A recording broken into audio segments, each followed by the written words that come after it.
Мораме да одговориме на прашањето кој преговара моментално. Преговара владата на СДСМ, преговара бугарскиот државен врв и тука како трет елемент Европската унија која поминува низ многу специфична етапа политички.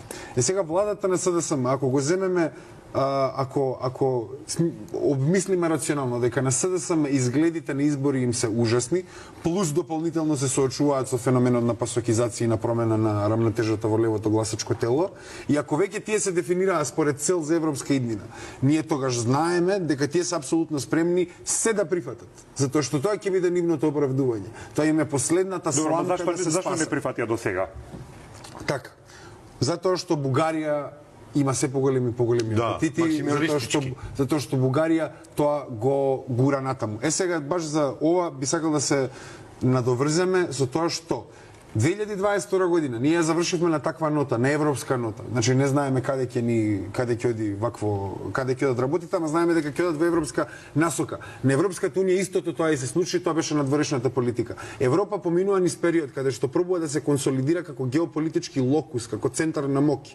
И затоа ни е очигледно при првите 6 месеци на претседателството на Франција, затоа што Франција и Германија како две најголеми економии во Европа, на нив им е од интерес европскиот континент да биде обединет во федерални заеднички цели.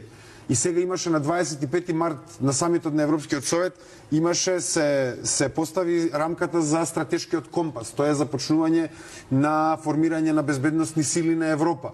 А и посебно дополнително се разговара за тргање на правото на вето, кое во јукста позиција ги става националните над федералните интереси. Ние добро го знаеме тоа, пошто се апсолутно ние секогаш не собира тоа, нели тој институт право на вето, и правото на вето е последната кочница Европа да има хомогенизирана надворешна политика. И тие националните држави тоа право на вето го парадираат и го користат многу пати за да го стимулираат политичкиот дискурс внатре, а Бугарија тоа го прави. Бугарија се подкусурува со Македонија за внатрешни апетити.